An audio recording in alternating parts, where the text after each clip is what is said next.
ನಿವೃತ್ತ air marshal Murali ಅವರು phone ಸಂಪರ್ಕದಲ್ಲಿ. ಸರ್ ನಮಸ್ತೆ. ನಮಸ್ಕಾರ. ನಮಸ್ತೆ ಸರ್, ತಮ್ಮ ಗಮನಕ್ಕೆ ಬಂದಿದೆ ವಿಚಾರ, ಯಾವ ರೀತಿ ನೆನಪು ಮಾಡ್ತೀರಿ ಅಜಿತ್ ಪವಾರ್ ಅವರನ್ನ ಈ ಹೊತ್ತಲ್ಲಿ? ನೋಡಿ, actually Ajit Pawar deputy CM Maharashtra ಅಂತ ಅಷ್ಟೇ ಗೊತ್ತು. ಅವ್ರದ್ದು ಏನೇನು ಅವ್ರದ್ದು ಆಕ್ಟಿವಿಟೀಸ್ ಇತ್ತು ಅದೆಲ್ಲ ನೀವೆಲ್ಲ ಮಾಧ್ಯಮದವರು ಕವರ್ ಮಾಡ್ತಾನೆ ಇದ್ರಿ. But what ever it is, ಅವರು ಜೀವ ಕಳ್ಕೊಂಡಿದ್ದು ಬಹಳ ಇಸ್ ವೆರಿ ತುಂಬಾನೇ ದುರದೃಷ್ಟಕರ. ಈ ವಿಮಾನ ಅಪಘಾತದ ಬಗ್ಗೆ ಏನು ಹೇಳ್ತೀರಿ ಮುರಳಿ ಸರ್? ಹಲೋ, ಈ ವಿಮಾನ ಅಪಘಾತದ ಬಗ್ಗೆ ಏನು ಹೇಳ್ತೀರಿ? ಇತ್ತೀಚಿನ ದಿನಗಳಲ್ಲಿ ವಿಮಾನ ಅಪಘಾತಗಳು ಜಾಸ್ತಿ ಆಗ್ತಿವೆಯೋ ಅಥವಾ ವಿಮಾನ ಅಪಘಾತಗಳಾದಾಗ ಸುದ್ದಿ ಜಾಸ್ತಿ ಆಗುತ್ತೋ? ಈ ವಿಮಾನ ಅಪಘಾತದ ಬಗ್ಗೆ ಏನು ಹೇಳ್ತೀರಿ?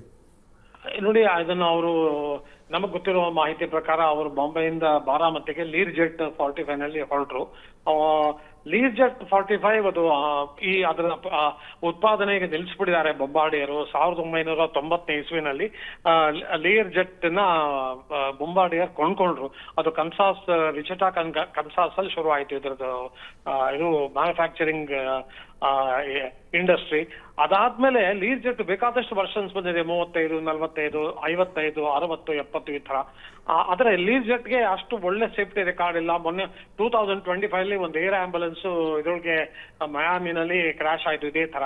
ಆಗ ಲೀರ್ ಜೆಟ್ 55 ವರ್ಷನ್ ಅಲ್ಲಿ ಬಹಳ ಇದನ್ನ ಮೆಕ್ಯಾನಿಕಲ್ ಫೇಲ್ಯೂರು ಆಮೇಲೆ ಸ್ಟ್ರಕ್ಚರಲ್ ತೊಂದರೆಗಳಿದೆ ಅಂತ ಅನ್ನುವಂತ ಮಾತು ಕಂಡು ಬಂತು.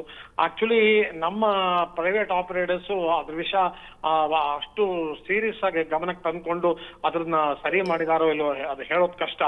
ಎಷ್ಟು ಪ್ರೈವೇಟ್ ಆಪರೇಟರ್ಸ್ ಜಾಸ್ತಿ ಮೇಂಟೆನೆನ್ಸ್ ಮೇಲೆ ಖರ್ಚು ಮಾಡಲ್ಲ, ಯಾಕಂದ್ರೆ ಅವ್ರಿಗೆ ಅದರಿಂದ ಏನೂ ಪ್ರಾಫಿಟ್ ಇಲ್ಲ. ಸೊ ಇದನ್ನ ಸ್ಟ್ರಕ್ಚರಲ್ ಪ್ರಾಬ್ಲಮ್ಸ್ ನ ಅವರು ಕಾರಣ ಅನ್ಸುತ್ತೆ ಮುರಳಿ ಸರ್.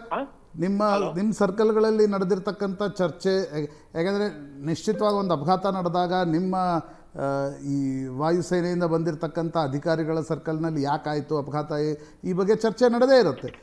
ಈ ಸ್ಪೆಸಿಫಿಕ್ ಆಕ್ಸಿಡೆಂಟ್ಗೆ ಕಾರಣ ಏನು ಅಂತ ಅನ್ಸುತ್ತೆ? ಅಲ್ಲ, ಈಗ ಸದ್ಯದಲ್ಲಿ ಅದನ್ನ ಸ್ಪೆಸಿಫಿಕ್ ರೀಸನ್ ಹೇಳೋದು ಕಷ್ಟ. ಬಟ್ ನಮ್ಮ ಸೂತ್ರಗಳ ಪ್ರಕಾರ ನಮ್ಗೆ ಏನೇನು ನಾವು ಎಕ್ಸ್ಚೇಂಜ್ ಮಾಡ್ಕೊಂಡಿದೀವಿ ಇನ್ಫಾರ್ಮೇಶನ್, ಅದರ ಪ್ರಕಾರ ಎಲ್ಲಾರ್ಗು ಅನ್ಸೋದು ಇದು ಲ್ಯಾಂಡಿಂಗ್ ಟೈಮಲ್ಲಿ ಇದು ಕ್ರಾಶ್ ಆಯ್ತು. ಲ್ಯಾಂಡಿಂಗ್ ಟೈಮಲ್ಲಿ ಕ್ರಾಶ್ ಆಗ್ಬೇಕಾದ್ರೆ ಎರಡೇ ಸಾಧ್ಯತೆಗಳು ಸಾಧ್ಯ. ಒಂದು engine failure, total engine failure. ಎರಡನೇದು mechanical failure, control surface failure. ಇದು ಇಂಜಿನ್ ಫೇಲ್ಯೂರು ಲೀರ್ ಜೆಟ್ ಮೇಲೆ ಬಹಳ ಕಮ್ಮಿ ಕೇಸಸ್ ನಾವು ಕೇಳಿ ಬಂದಿದೆ. ಸೊ ಆದರೆ ಮೆಕ್ಯಾನಿಕಲ್ ಫೇಲ್ಯೂರ್ ಬೇಕಾದಷ್ಟು ಬಂದಿರೋದ್ರಿಂದ ಒಂದು ಈ ತರ ಸಾಧ್ಯತೆಗಳು ಕಂಟ್ರೋಲ್ ಸರ್ಫೇಸಸ್ ಫೇಲ್ಯೂರು ಅಥವಾ ಇದನ್ನ ಅಂಡರ್ ಕ್ಯಾರೇಜು ಸರಿಯಾಗಿ ಇದನ್ನ ಎಕ್ಸ್ಟೆಂಡ್ ಆಗದೆ ಇದ್ರೆ ಅದು ಒಂದು ಕಾರಣ. ಬಟ್ ಅಂಡರ್ ಕ್ಯಾರೇಜ್ ತೊಂದರೆ ಅಷ್ಟು ಈ ಏರ್ ಕಾರ್ಡ್ ಅಲ್ಲಿ ಬರುವಂತ ಸಾಧ್ಯತೆಗಳು ಕಮ್ಮಿ. ಸೊ ನನಗನ್ಸುತ್ತೆ ಮೆಕ್ಯಾನಿಕಲ್ ಫೇಲ್ಯೂರ್, ಸ್ಟ್ರಕ್ಚರಲ್ ಫೇಲ್ಯೂರ್ ಇಂದ ಇದು ಅವರು ಲ್ಯಾಂಡ್ ಮಾಡಕ್ ಆಗಿಲ್ಲ ಅಂತ. ಸರ್, ಈ ಪರ್ಟಿಕ್ಯುಲರ್ ಏರ್ಪ್ಲೇನ್ ಇಂದ ಕ್ರಾಶ್ ಹಿಸ್ಟ್ರಿ ಜಾಸ್ತಿ ಇದೆಯಾ ಸರ್? ಹೌದು, ಇದಕ್ಕೆ ಲೀರ್ ಜೆಟ್ಗೆ ಬಹಳ ಕ್ರಾಶ್ ಹಿಸ್ಟ್ರಿ ಇದೆ. ಅದು ಬೇಕಾದಷ್ಟು ಇದನ್ನ ಲೀರ್ ಜೆಟ್ ನ ಬಹಳ ಅಮೆರಿಕಾನಲ್ಲಿ ಪ್ರೈವೇಟ್ ಆಪರೇಟರ್ಸ್ ಯೂಸ್ ಮಾಡ್ತಾರೆ, ಚಿಕ್ಕ ಏರ್ಫೀಲ್ಡ್ ಗಳಲ್ಲಿ ಯೂಸ್ ಮಾಡ್ತಾರೆ. ಬೇಕಾದಷ್ಟು ಕ್ರಾಶಸ್ ಆಗಿದೆ. 2025 ನಲ್ಲಿ 2 ಕ್ರಾಶ್ ಆಗಿತ್ತು. ಒಂದು 2025 ಕಡೆಯಲ್ಲಿ ಒಂದು ಮಯಾಮಿಲ್ ಒಂದು ಕ್ರಾಶ್ ಆಗಿತ್ತು. ಅದಕ್ಕಿಂತ ಮುಂಚೆ ಬಿಗಿನಿಂಗ್ ಆಫ್ 2025 ಒಂದು ಕ್ರಾಶ್ ಆಗಿತ್ತು. ಇವೆಲ್ಲ 55 ವರ್ಷನ್ಸ್. ಆದ್ರೆ ನಮ್ಮ ದೇಶದಲ್ಲಿರೋ ಈ ಪರ್ಟಿಕ್ಯುಲರ್ ಏರ್ಕ್ರಾಫ್ಟ್ 45 ಇನ್ನೂ ಹಳೆ ವರ್ಷನ್. ಸೊ ಹೇಳಕ್ಕಾಗಲ್ಲ. ಇದು ನೋಡಿ, ಲೀರ್ ಜೆಟ್ ಎಲ್ಲರೂ ಕೊಂಡ್ಕೊಳ್ಳೋದು ಯಾಕೆ ಅಂತಂದ್ರೆ ಅದು ಫಾಸ್ಟ್ ಜೆಟ್ ಏರ್ಕ್ರಾಫ್ಟ್. ಆ ಸೈಜ್ ಅಲ್ಲಿ ಅದು ತುಂಬಾ ಫಾಸ್ಟ್ ಆಗಿ ಹೋಗುತ್ತೆ ಅನ್ನೋ ಒಂದೇ ಉದ್ದೇಶದಿಂದ ಅದನ್ನ ತಗೋತಾರೆ. ಅದಕ್ಕೆ ಜಾಸ್ತಿ ಪ್ಯಾಸೆಂಜರ್ ಕೆಪಾಸಿಟಿನೂ ಇಲ್ಲ. ಸೊ ನನಗನ್ಸತ್ತೆ ಅದು ಲೀರ್ ಜೆಟ್ ಸೇಫ್ಟಿ ರೆಕಾರ್ಡ್ ಅಷ್ಟು ಚೆನ್ನಾಗಿಲ್ಲ ಅಂತ ಅನ್ಸತ್ತೆ. ಮುರಳಿ ಸರ್, ಮುಖ್ಯಮಂತ್ರಿ ಉಪಮುಖ್ಯಮಂತ್ರಿಗಳು ಈಗ ಯಾರೇ ಪ್ರಯಾಣಿಸ್ತಕ್ಕಂಥ ಸಂದರ್ಭದಲ್ಲಿ, ಅಂದರೆ ಈಗ ಹಿಂದೆ ಆರ್ಮಿ ಚೀಫ್ ಅವ್ರದ್ದು ಒಂದು ಕ್ರ್ಯಾಶ್ ನಡೀತಲ್ವಾ ಹಿಂದೆ, ವೆಲ್ಲಿಂಗ್ಟನ್ ಊಟಿಗೆ ಹೋಗ್ತಕ್ಕಂಥ, ಕೊಯಂಬತ್ತೂರದಿಂದ ಊಟಿಗೆ ಹೋಗ್ತಕ್ಕಂಥ ಸಂದರ್ಭದಲ್ಲಿ ನಂಗೆ ನೆನಪಿರೋ ಪ್ರಕಾರ ರಾಜಶೇಖರ್ ರೆಡ್ಡಿ ಅವರ ಹೆಲಿಕಾಪ್ಟರ್ ಕೂಡ 2009 ಸೆಪ್ಟೆಂಬರ್ ಐ ಬಿಲೀವ್ ದೋರ್ಚಿಖಂಡು ಅರುಣಾಚಲ್ ಪ್ರದೇಶದ ಮಾಜಿ ಮುಖ್ಯಮಂತ್ರಿ, ನಂತರ ಈಗ ಅಜಿತ್ ದಾದಾ ಪವಾರ್. ಇದಕ್ಕೊಂದು ಪ್ರೋಟೋಕಾಲ್ ಅಂತ ಇರುತ್ತಾ? ಅಂದರೆ ಈ ಥರದ ಈಗ ಪ್ರಧಾನಮಂತ್ರಿಗಳು ಪ್ರಯಾಣಿಸ್ತಕ್ಕಂಥ ವಿಮಾನ ಹೆಲಿಕಾಪ್ಟರ್, ರಾಷ್ಟ್ರಪತಿಗಳು ಪ್ರಯಾಣಿಸ್ತಕ್ಕಂಥ ವಿಮಾನ ಹೆಲಿಕಾಪ್ಟರ್ ಒಂದು ಪ್ರೋಟೋಕಾಲ್ ಇರುತ್ತೆ. ಉಳಿದವ್ರಿಗೂ ಒಂದು ಪ್ರೋಟೋಕಾಲ್ ಇರುತ್ತಾ, ಅಥವಾ ದಿಸ್ ಇಸ್ ಹೈ ಟೈಮ್? ಈಗ ನಮ್ಮ ರಾಜ್ಯದ ಮುಖ್ಯಮಂತ್ರಿಗಳು, ಉಪಮುಖ್ಯಮಂತ್ರಿಗಳು ಪದೇ ಪದೇ ಸಣ್ಣ ಸಣ್ಣ ವಿಮಾನಗಳಲ್ಲಿ ಪ್ರಯಾಣಿಸ್ತಾ ಇರ್ತಾರೆ. ಆ ಕಾರಣದಿಂದ ಕೇಳ್ತಿದ್ದೀನಿ, ಪ್ರೋಟೋಕಾಲ್ ಇಲ್ವಾ, ಅಥವಾ this is high time we should have A protocol for this? ಅಲ್ಲ, ಇವರು ಅಜಿತ್ ಪವಾರ್ ಅವರು ಒಂದು ಪ್ರೈವೇಟ್ ಚಾರ್ಟರ್ಡ್ ಏರ್ಕ್ರಾಫ್ಟ್ ಅಲ್ಲಿ ಹೋಗಿದ್ದಾರೆ. ಪ್ರೈವೇಟ್ ಚಾರ್ಟರ್ಡ್ ಏರ್ಕ್ರಾಫ್ಟ್ಗೆ ಯಾವ ತರ ಪ್ರೋಟೋಕಾಲು ಇಲ್ಲ. ಅವರು ಅದಕ್ಕೆ ಇದನ್ನ ಪ್ರೈವೇಟ್ ಚಾರ್ಟರ್ಡ್ ಏರ್ಕ್ರಾಫ್ಟ್ ಅಲ್ಲಿ ಹೋಗೋ ಜನ ಇದನ್ನ ನಾವು ಒಂದು ಕಮೋಡಿಟಿ ಕೊಂಡ್ಕೊಳ್ಳೋ ತರ ಅವರು ಕೊಂಡ್ಕೊಂಡು ಅದರ ಪ್ರಯಾಣ ಮಾಡ್ತಾರೆ.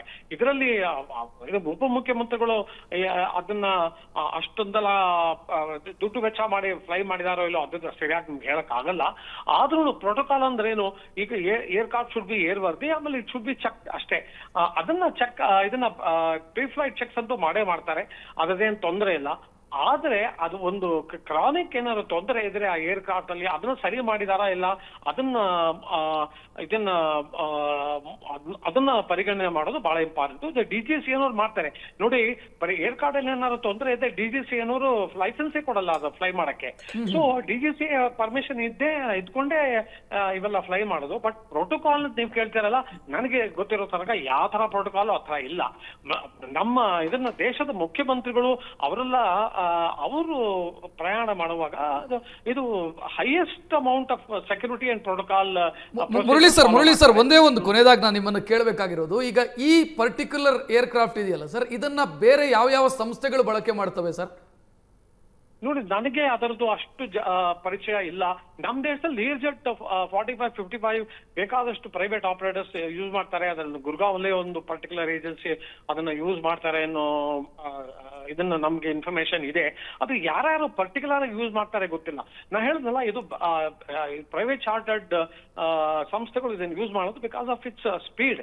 ಇದಕ್ಕೆ ಜೆಟ್ ಏರ್ಕ್ರಾಫ್ಟ್, ಸ್ಮಾಲ್ ಏರ್ಕ್ರಾಫ್ಟ್, ಇದು ಲಿಮಿಟೆಡ್ ಪ್ಯಾಸೆಂಜರ್ ಕೆಪಾಸಿಟಿ, ಅದರಿಂದ ಇದನ್ನ ಯೂಸ್ ಮಾಡ್ತಾರೆ ಹೊತ್ತು. ಆಮೇಲೆ ಬೊಂಬಾರ್ಡಿಯರ್ ತುಂಬಾ ಒಳ್ಳೆ ಹೆಸರಿದೆ. ಆದ್ರೆ ಬೊಂಬಾರ್ಡಿಯರ್ನವರು ಈ ಲೀರ್ಜೆಟ್ ಮ್ಯಾನುಫ್ಯಾಕ್ಚರ್ ಮಾಡೋದೇ ನಿಲ್ಸ್ಬಿಟ್ಟಿದ್ದಾರೆ.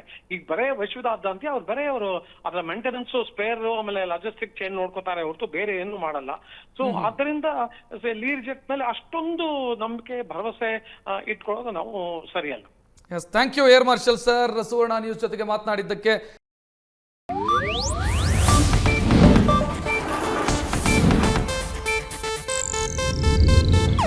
ಇದು ಏಷ್ಯಾನೆಟ್ ನ್ಯೂಸ್ ನೆಟ್ವರ್ಕ್ ಪ್ರಸ್ತುತಿ.